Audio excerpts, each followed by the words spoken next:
और खबरों की शुरुआत करेंगे आज की सबसे अहम खबर के साथ। पीएम नरेंद्र मोदी असम के मशहूर बिहू त्योहार के मौके पर जुमे के रोज गुवाहाटी पहुंचे। यहां उन्होंने 14,300 करोड़ रुपए के प्रोजेक्ट्स का इफ्तिताह किया, संग बुनियाद रखा। सबसे पहले उन्होंने गुवाहाटी में एम्स का इफ्तिताह किया। इसके अलावा नलबाड़ी, नागांव और कोकराझार में 3 मेडिकल कॉलेजेस का वर्चुअल तरीके से इफ्तिताह किया। और इस मौके पर पीएम ने कहा कि आजकल एक नई बीमारी नजर आ रही है। उन्हें शिकायत है कि उन्होंने भी कई दहाइयों तक मुल्क पर हुकूमत की, लेकिन उन्हें क्रेडिट क्यों नहीं मिला। क्रेडिट के भूखे लोगों और अवाम पर हुक्मरानी के जज्बे ने मुल्क को बहुत नुकसान पहुंचाया है। वो क्रेडिट के भूखे थे और इसीलिए शुमाल मशरिक उनके लिए बहुत दूर था।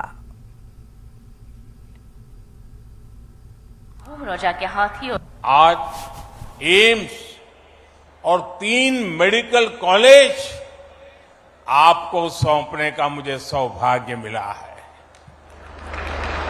बीते वर्षों में असम में डेंटल कॉलेजों की सुविधा का भी विस्तार हुआ है। इन सभी को नॉर्थ ईस्ट में लगातार बेहतर होती रेल रोड कनेक्टिविटी से भी मदद मिल रही है। विशेष रूप से गर्भावस्था के दौरान महिलाओं को जो समस्या आती थी वो अब दूर हुई है। इससे माता और बच्चे के जीवन पर संकट बहुत कम हुआ है। आजकल एक नई बीमारी देखने को मिल रही है। चर्चा करता हूं तो कुछ लोगों को बहुत परेशानी हो जाती है। ये नई बीमारी है। वो शिकायत करते हैं कि दशकों तक उन्होंने भी देश पर राज किया है, उन्हें क्रेडिट क्यों नहीं मिलता। क्रेडिट के भूखे लोगों और जनता पर राज करने की भावना ने देश का बहुत अहित किया है। अरे जनता तो जनार्दन का रूप होती है, ईश्वर का रूप होती है। पहले वाले क्रेडिट के भूखे थे, इसलिए नॉर्थ ईस्ट उन्हें दूर लगता था। एक परायेपन का भाव उन्होंने पैदा कर दिया था। हम तो सेवा भाव से, आपके सेवक होने की भावना से, समर्पण भाव से आपकी सेवा करते रहते हैं। इसलिए नॉर्थ ईस्ट हमें दूर भी नहीं लगता और अपनेपन का भाव भी कभी भी कम नहीं होता है।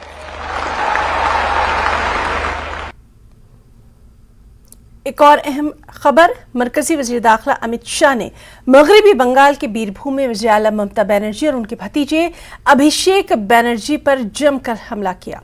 उन्होंने कहा कि बनर्जी लोगों के लिए काम नहीं करते हैं। शाह ने यह भी दावा किया कि 2024 में बीजेपी के इंतखाबात जीतने के बाद रामनवमी के दौरान निकाली जाने वाली शोभा यात्रा पर हमला करने की कोई जुर्रत नहीं करेगा। अमित शाह ने कहा कि दीदी और उनके भतीजे के मजालिम से निजात दिलाने में बीजेपी की जीत में मदद करें। बंगाल में दरअंदाजी और स्मगलिंग को रोकने के लिए बीजेपी को जितवाएं। दीदी बंगाल के लोगों के लिए काम नहीं करती। उनका मकसद बंगाल के लोगों की भलाई नहीं है। उनका वाहिद हदफ अपने भतीजे को वज़ीर आला बनाना है।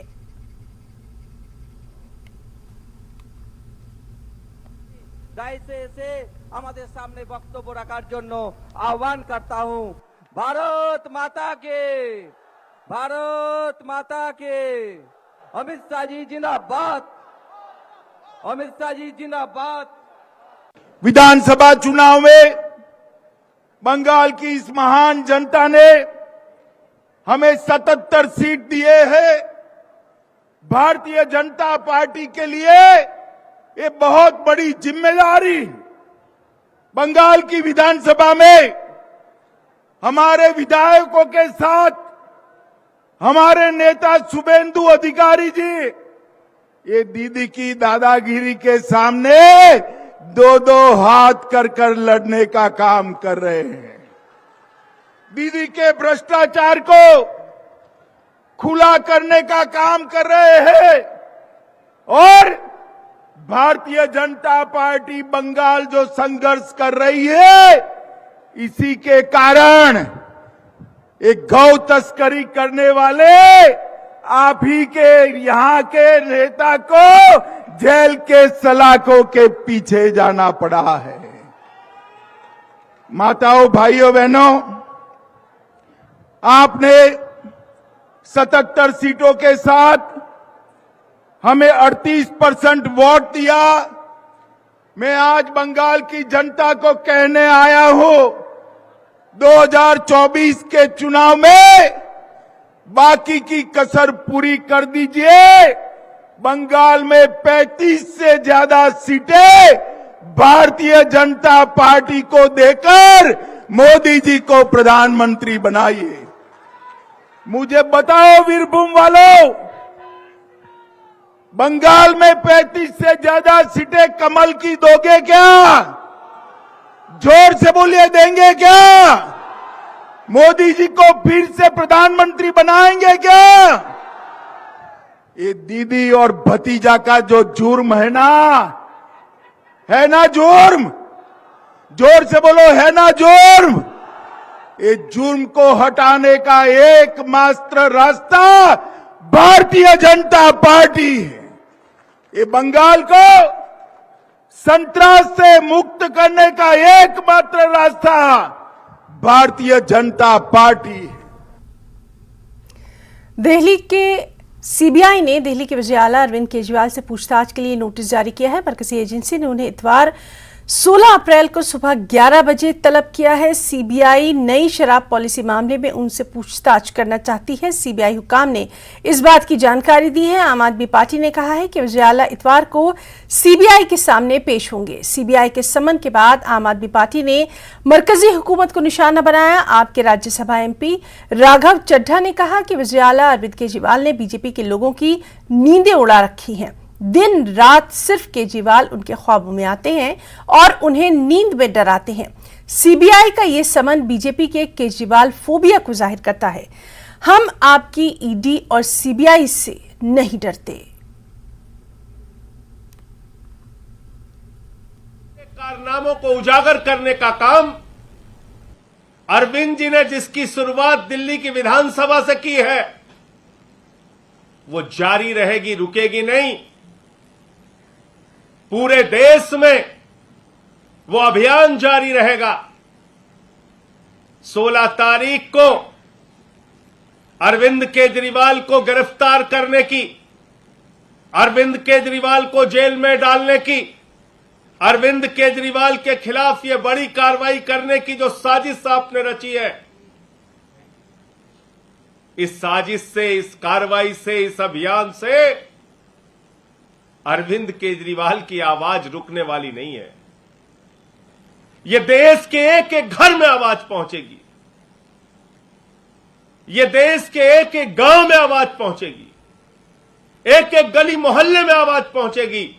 दिल्ली की विधानसभा में अरविंद केजरीवाल जी के भाषण के बाद ये नोटिस से धमकाने का जो प्रयास किया गया है, ये गिरफ्तारी की जो साजिश रची गई है, इससे ना अरविंद केजरीवाल, ना आम आदमी पार्टी, ना आम आदमी पार्टी का एक भी नेता, ना एक भी कार्यकर्ता न झुकने वाले हैं, न डरने वाले हैं।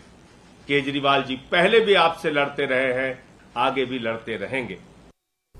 दिल्ली के वज़ीर आला अरविंद केजरीवाल ने doctor B R Ambedkar Jayanti programme से खिताब करते हुए मरकज की मोदी हुकूमत पर खूब निशाना साधा और कहा कि जिन लोगों ने मनीष सिसोदिया को जेल भेजा है वो मुल्क के दुश्मन हैं। वो नहीं चाहते कि मुल्क तरक्की करे। तारीख गवाह है, जिस शख्स ने माशरे में तालीम को आम करने की कोशिश की, तारीख के तानाशाह ने उसी को जेल में डाल दिया। निकल के आए हैं कि जो उन्होंने कहा ईडी ने कि मनीष जी ने अपने फोन तोड़ दिए, उनमें से कई फोन तो ईडी की कस्टडी में है। तो सब ईडी जो है वो बिल्कुल सरासर झूठे सबूत कोर्ट को गुमराह कर रही है, टॉर्चर कर करके झूठे बयान ले रही है। इस पूरे के पूरे मामले के अंदर कुछ भी नहीं है, सारा मामला फैब्रिकेटेड है और झूठे सबूत और झूठी उसके बिना के ऊपर ये किया जा रहा है। ये अच्छी चीज नहीं है।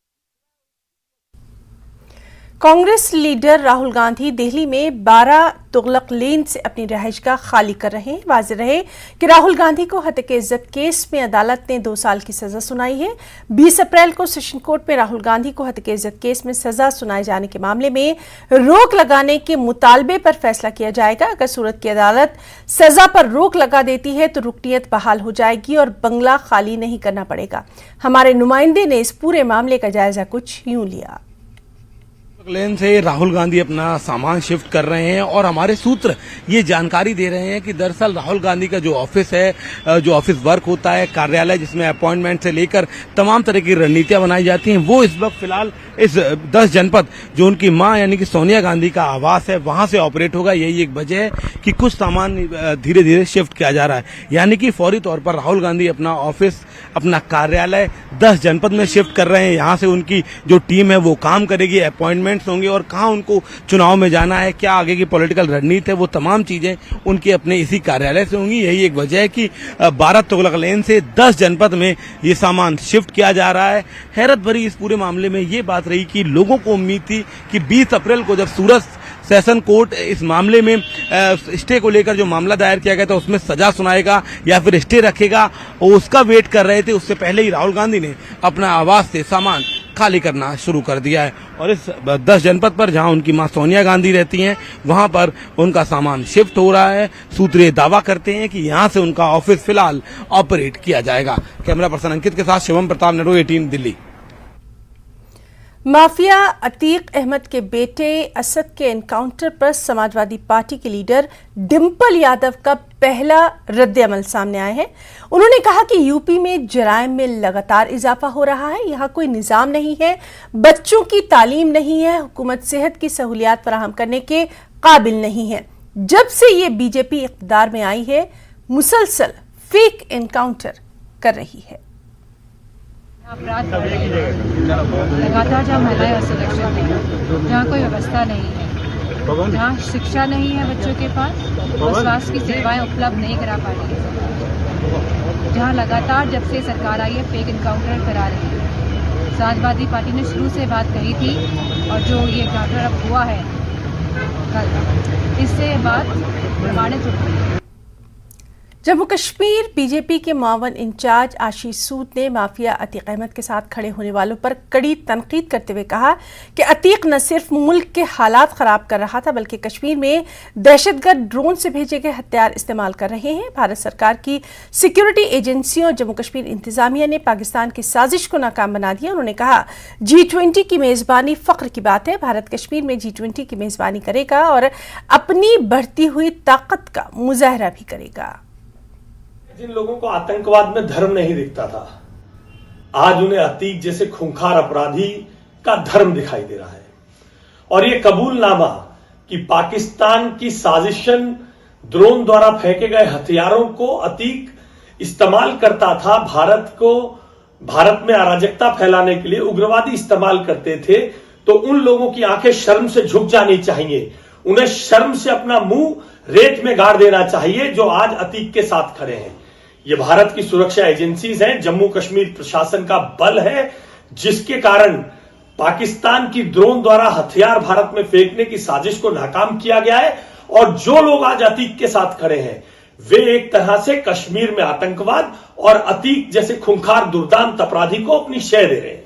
G20 की प्रेसिडेंसी मिलना हर देशवासी के लिए गर्व की बात है।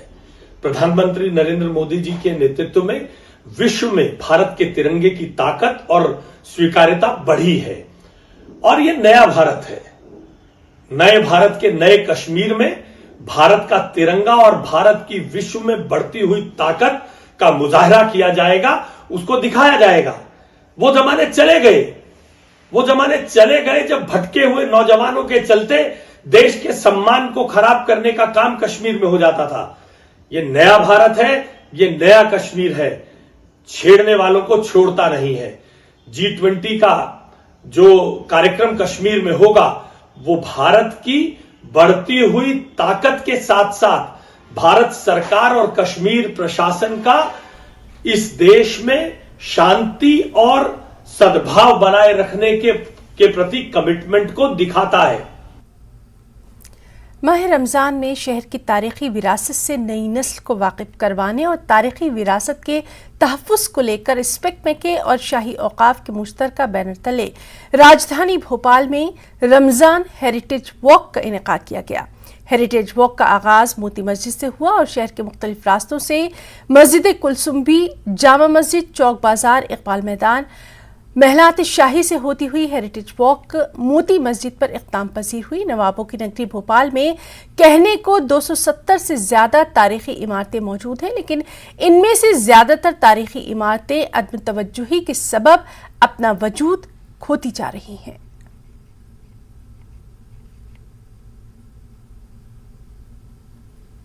का मकसद यही है कि लोगों को हमारे शहर की जो खास धरोहर है, हेरिटेज है, उससे लोगों को अवगत कराएं और रमज़ान के पावन महीने में कैसे यही हेरिटेज में सारी एक्टिविटीज़ समाती हैं और कितने सुंदर तरीके से समाती हैं, ये हम चाहते हैं लोग देखें और समझें। और इफ्तारी क्या होता है, उसका मकसद, रमज़ान का ये फास्टिंग जो होती है रोज़े, उसका मकसद।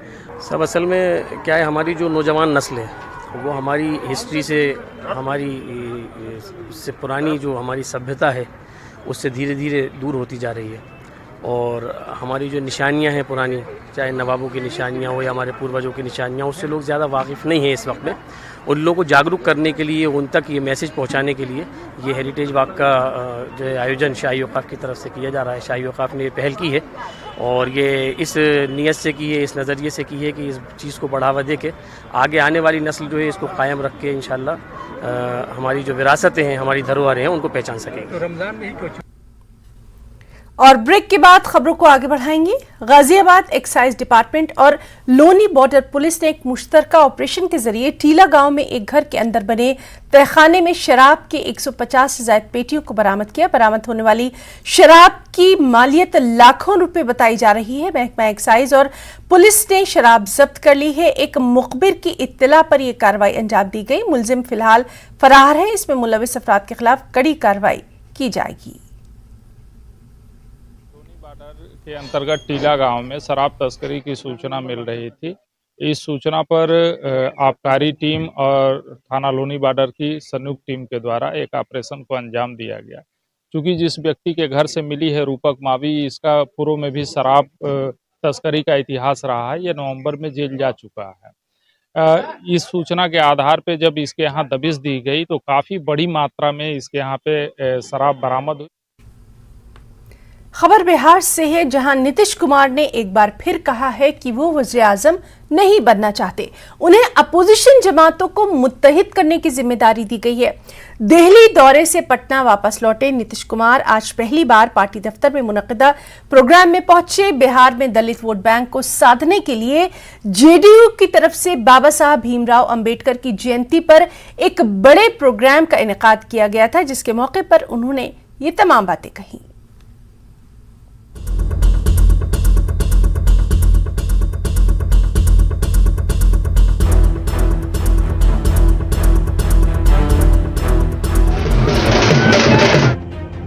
मेरा नाम मत लीजिए, हम हाथ जोड़ के प्रार्थना करते हैं सब लोगों को।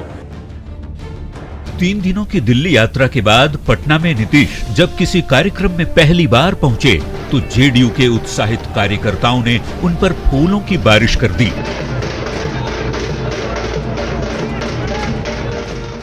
तस्वीरें पटना के जेडीयू दफ्तर की है, जहां पहुंचे मुख्यमंत्री की गाड़ी पर गुलाब की पंखड़ियों की बारिश की गई। बेहद उत्साहित कार्यकर्ता नारे लगाने लगे, देश का पीएम कैसा हो, नीतीश कुमार जैसा हो।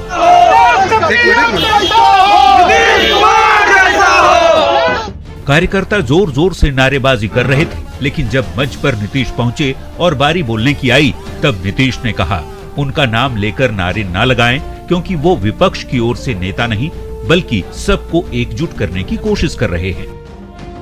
तो मेरा नाम मत लीजिए।